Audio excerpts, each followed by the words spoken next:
Macbeth by William Shakespeare. Scene 1. A desolate place. 3 witches meet Macbeth and Banquo and make their prophecies known.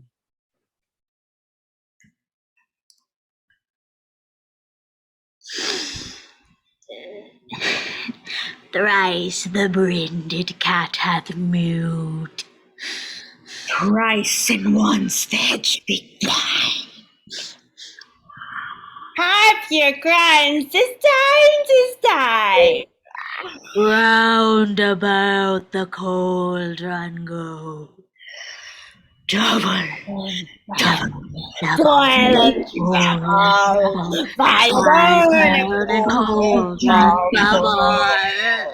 Like a fairy snake in the cauldron boil and bake. Double, toilet trouble. Fire burning cauldron bubble. A drum, Macbeth doth come. Foul and Faraday, not seen. What are these that look not like the inhabitants of the earth and yet are on it? Live you, or are you aught? You seem to understand me. Speak if you can. What are you? Oh, now, you secret black and midnight hags. What is it you do? Need without I conjure you, by that which you profess, however you come to know it, answer me. All hail Macbeth. Hail to thee, Thane of Glass. All hail Macbeth.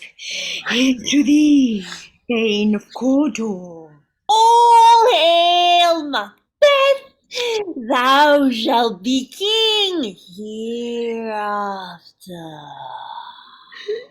Sir, why do you start in scenes of fear things that do sound so fair? My noble partner, you speak with present grace and great prediction of noble having and of noble hope,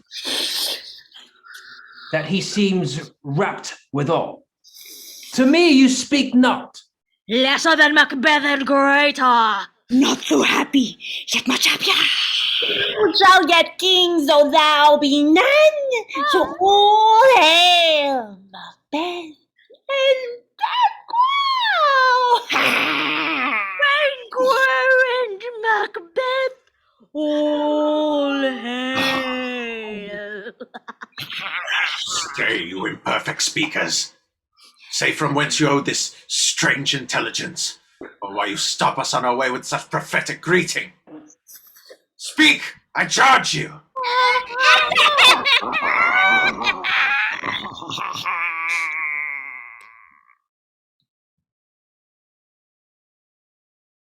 Where are they? Gone? Whither are they vanished? Into the air. Oh, that they'd stayed. Or such things here as we do speak about, or have we eaten on the insane root that takes the reason prisoner?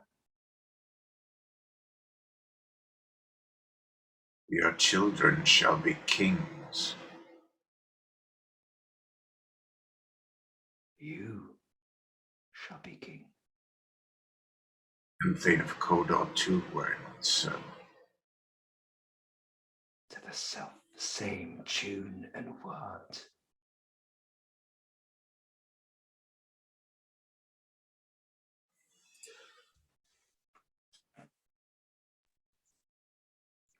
Scene 2, Act 1, Scene 5, at the castle. Lady Macbeth is reading a letter from Macbeth where he describes the 3 witches.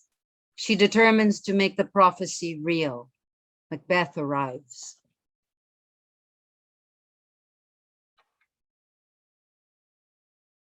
They met me in the day of success.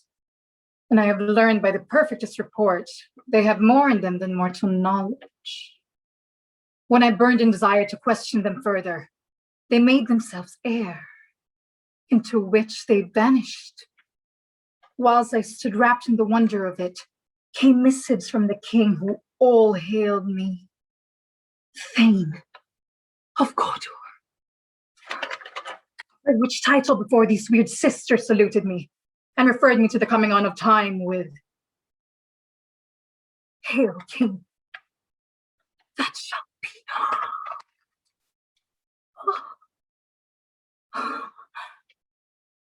Noms thou art in Cawdor, and shalt be what thou art promised. Yet I do fear thy nature is too full of the milk of human kindness to catch the year's sway. Thou wouldst be great, art not without ambition, but without the illness should attend it.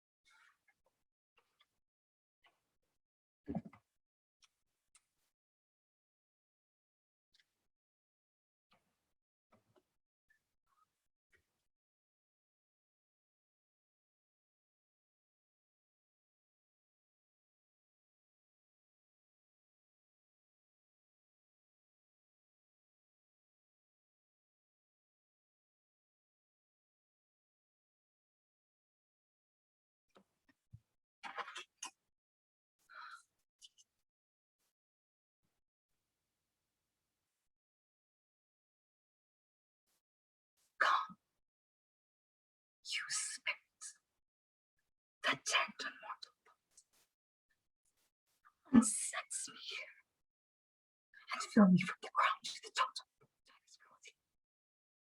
Make thick my blood.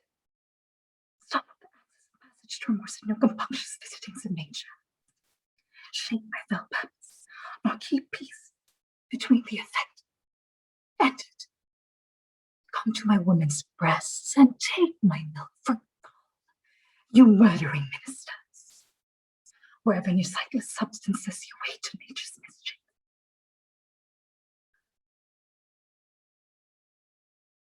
Come, thick night, and pull thee from the dunnest smokes of hell. That my keen eye see not the wounded things, nor heaven peep through the blanket of the dark to cry, hold, hold.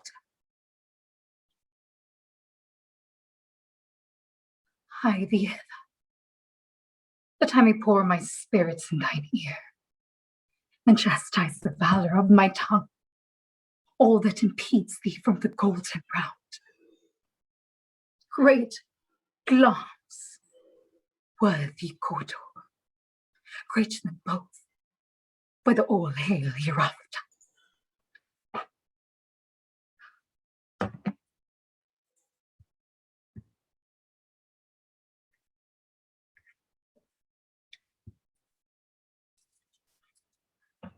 Thy letters have transported me beyond this ignorant present, and I feel now the future in the instant. My dearest love, Duncan comes here tonight. And when goes hence? Tomorrow, as he purposes. Never shall sun that morrow see. Glance thou art in Cawdor, and shalt be what thou art promised. Yet I do fear thy nature is too full of the milk of human kindness to catch the merest way.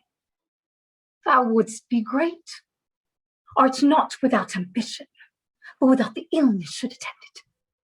Your face, my Thane, is as a book, where men may read strange matters. To beguile the time, look like the time. Bear welcome in your eye, your hand, your tongue. Look like the innocent flower, but be the serpent under it. He that is coming must be provided for, and you shall put this night's great business into my dispatch, which shall to all our nights and days to come give solely sovereign sway and masterdom. We will speak further. Only look up clear. To alter favor ever is to fear. Leave all the rest to me. Great glance, worthy court. Greater than both, but all hail be rough.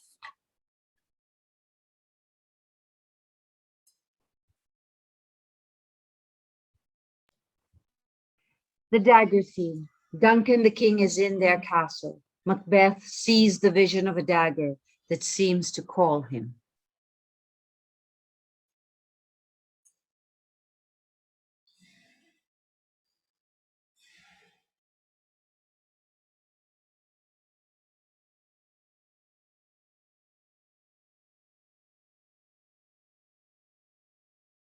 Is this the dagger I see before me? Its handle toward my hand. Come, let me clutch thee. I have thee now,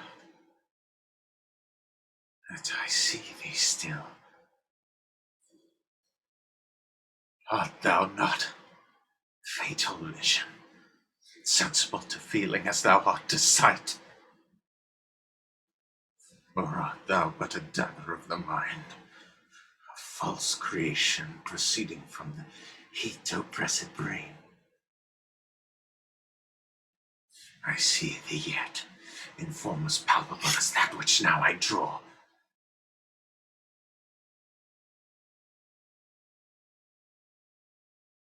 Thou marshalst me the way that I was going.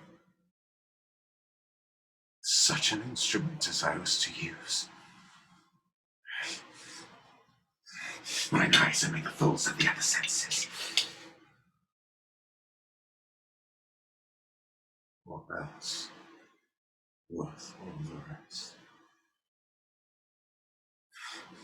I see thee still, and on thy laden dudgeon, drops of blood, which was not so before. There's no such thing. It is the bloody business that informs thus to my eyes.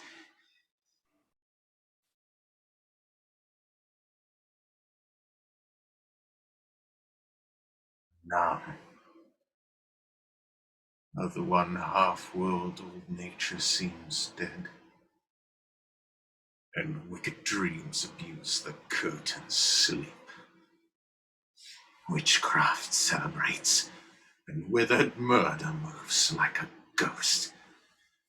Oh, now sure and firm set earth, hear not my steps which way they walk, for fear thy very stones prate of my whereabout and threat to take the present horror from the time which now suits with it.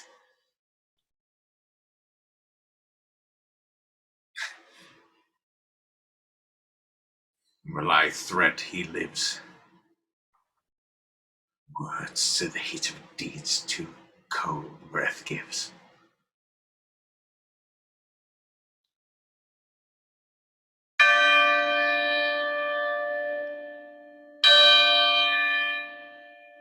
I go, and it is done. The bell invites me. Hear it not, Duncan, for it is a knell that summons thee to heaven or to hell.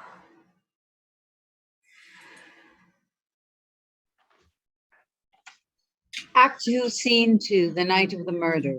Macbeth returns from the scene, disturbed by what he has done and seen. Lady Macbeth completes the deed by smearing the soldiers with blood.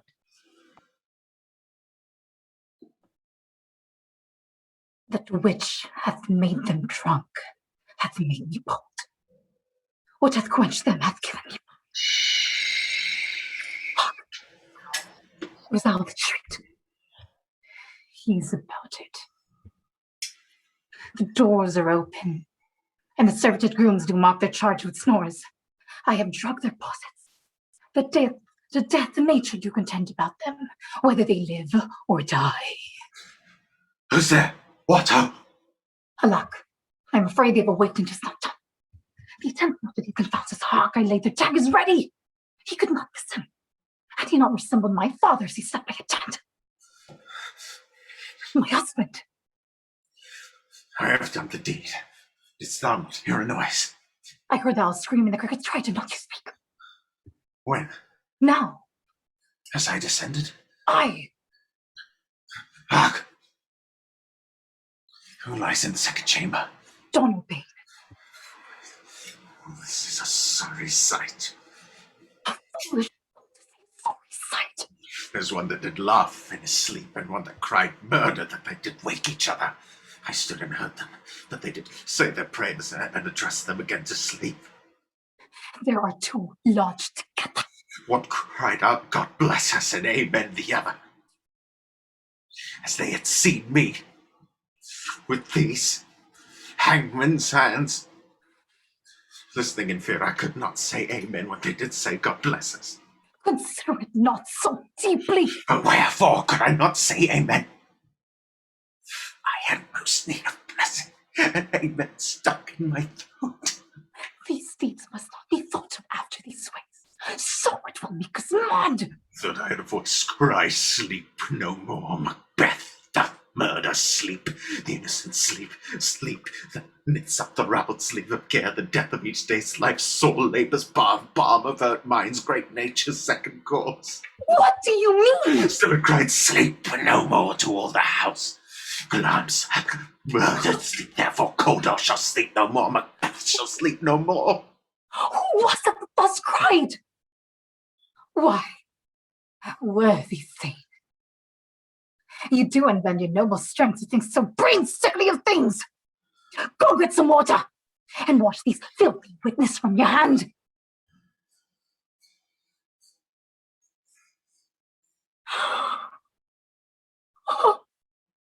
Why did you bring these daggers from the place? They must lie there. Go, carry them, and smear the sleepy combs of blood. I'll go no more. I'm afraid to think what I have done. Look on it again, I dare not. Infam Barbus! Give me the daggers. The sleeping and the dead are but as pictures. To see how your child with the fierce painted devil. If you do bleed, I'll gild the faces of the groups withal, for it must seem their guilt. Whence is that knocking? How's it with me? And every sound appalls me. What hands are here? They pluck out mine eyes. Will all great Neptune's oceans not wash the blood clean from this hand? No, this my hand would rather the multitudinous season incarnate, making the green one red.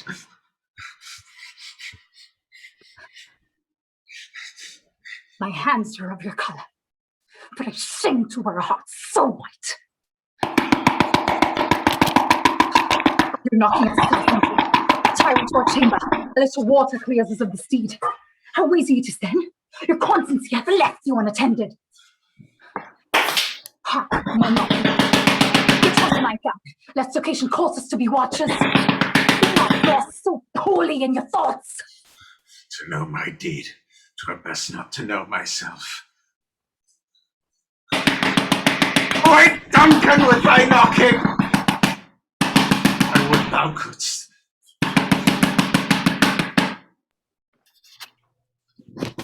MacDuff and Lady Macduff arrive to wake the king. Macduff discovers the bloody scene and sounds the alarm.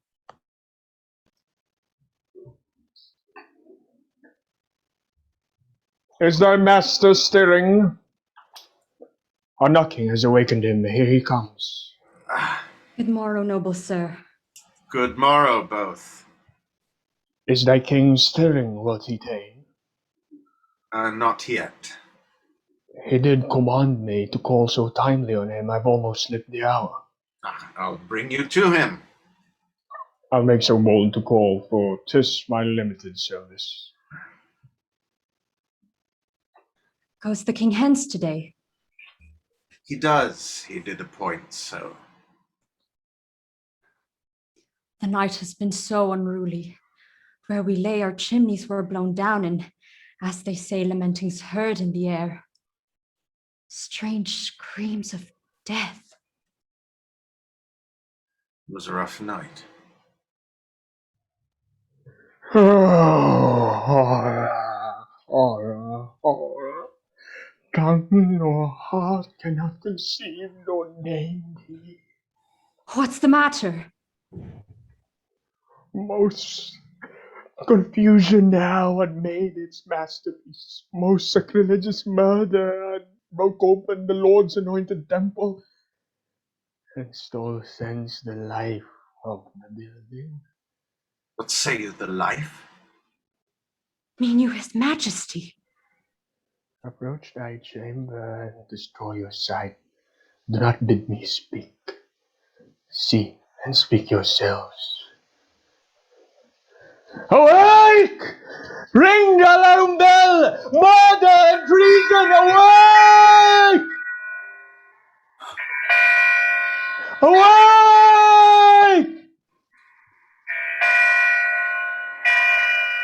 Murder and treason, awake! Muted. What's the business?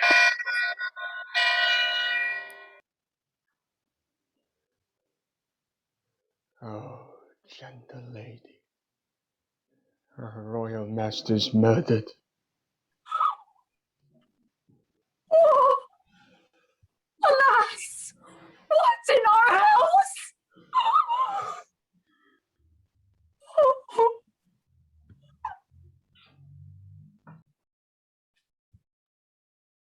Had I but died an hour before this chance, I'd have lived a blessed time. For from this instant, there is nothing serious in mortality. All is but toys. Renown and grace is dead. The wine of life is drawn.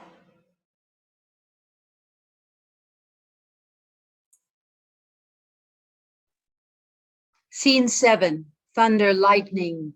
Enter the three witches again.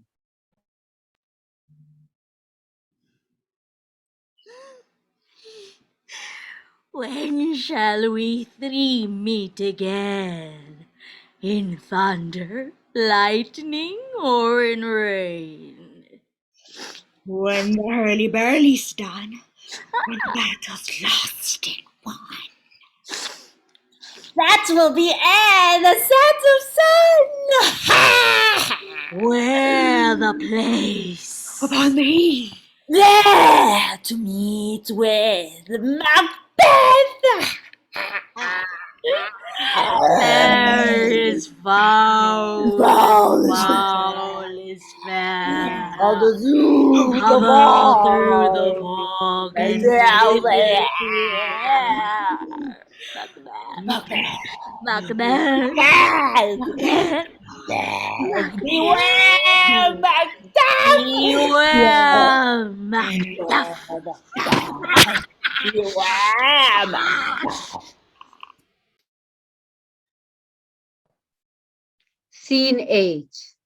Lennox arrives to inform Macduff of the murder of his family, Lady Macduff, and all their children.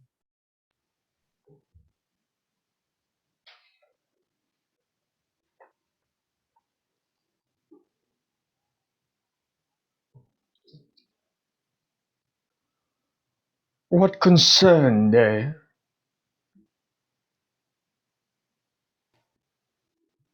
Let not your ears despise my tongue forever, which shall possess with them the heaviest sound that ever yet they heard. Your castle is surprised, your wife and babes savagely slaughtered. Merciful heaven! What? My children too. Wife, children, servants, all that could be found. My wife killed too. I have said, be comforted. He has no children. All my pretty ones. What did you say? All? Oh, hello. What, all my pretty chickens and their dams at one fell swoop? Dispute it like a man. I shall do so, but I must also feel it as a man. I cannot but remember such things were that were most precious to me. Did heaven look on and would not take their part? Sinful MacDuff, they were all struck for thee, not that I am, not for their own demerits, but for my fell slaughter on their souls. Heaven rest them now. Our power is ready.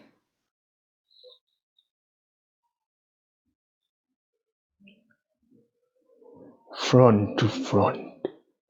Take thou this fiend of Scotland and myself within sword's length set him. If he escapes, heaven forgive him too.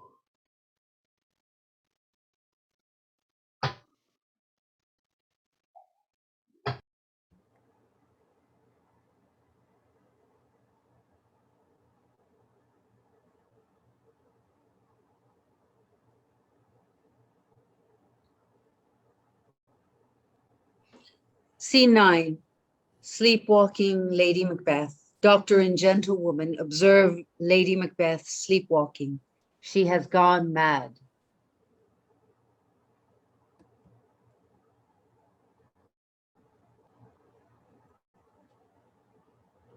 I have 2 nights watch with you, but can perceive no truth in your report. When was it she last walked? Since His Majesty went into the field, I have seen her rise from her bed, throw her nightgown upon her, unlock her closet, take forth the paper, fold it, write upon it, read it, afterwards seal it, and again return to bed, and all this while in a most fast sleep. A great perturbation in nature. Know you? Here she comes. This is her very guise. And upon my life, fast asleep. Observe her. Stand close. You see, her eyes are open. Why? But her sense is shut. What is it she does now? Look. He rubs her hands.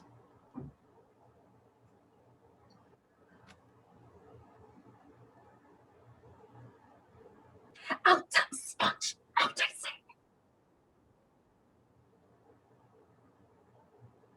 One, two. Why then just time to do it?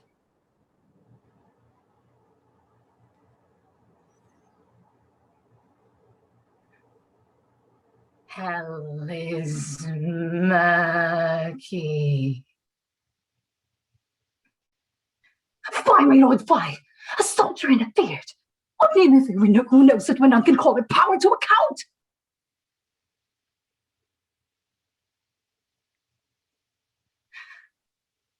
Yet who would have thought the old man to have had so much blood in him?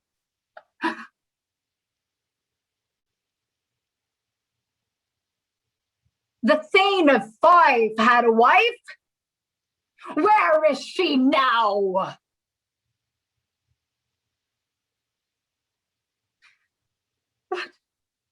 Will these hands never be clean?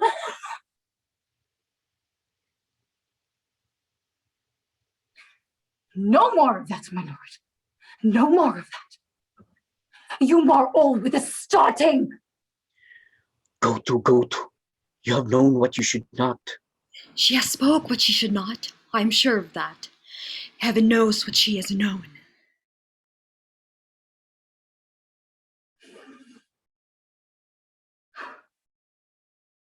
Here's the smell of the blood still. All the perfumes of Arabia will not sweeten this little hand. Oh! Oh! Oh!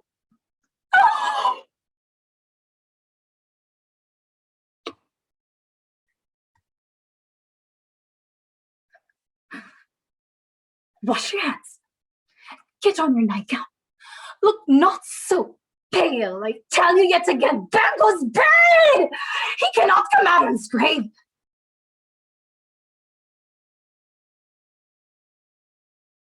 To bed. To bed. There's knocking at the gate. Come. Give me your hand. What's done cannot be undone. To bed. To bed. To bed.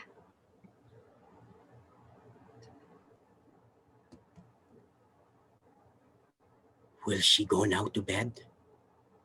Directly. Foul whisperings, natural deeds and natural troubles, infected minds. God forgive us all. Look after her. Remove from her the means of all annoyance, and still keep eyes upon her. So good night. My mind she has mated and amazed my sight, I think, but dare not speak. Good night, the doctor.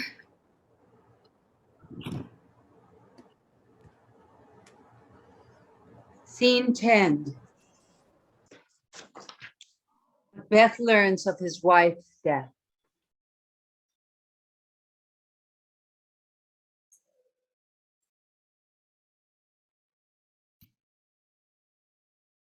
The Queen, my lord, is dead.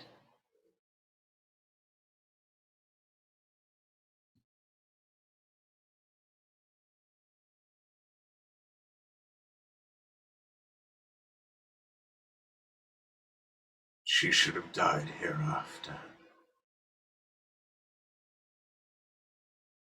There would have been time for such a word. Tomorrow, and tomorrow, and tomorrow. Creeps in this petty pace from day to day, to the last syllable of recorded time. And all our yesterdays have lighted fools the way to dusty death.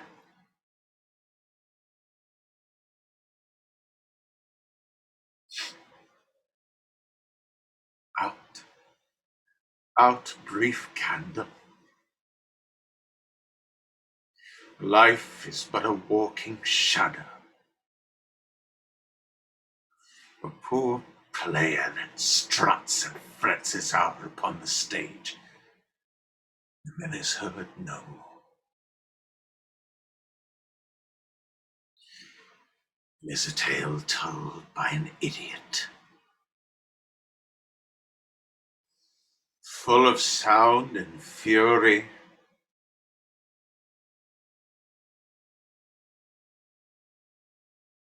signifying nothing.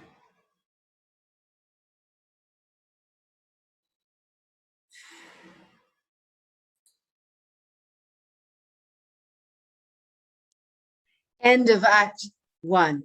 Thank you. There will be a 5-minute intermission.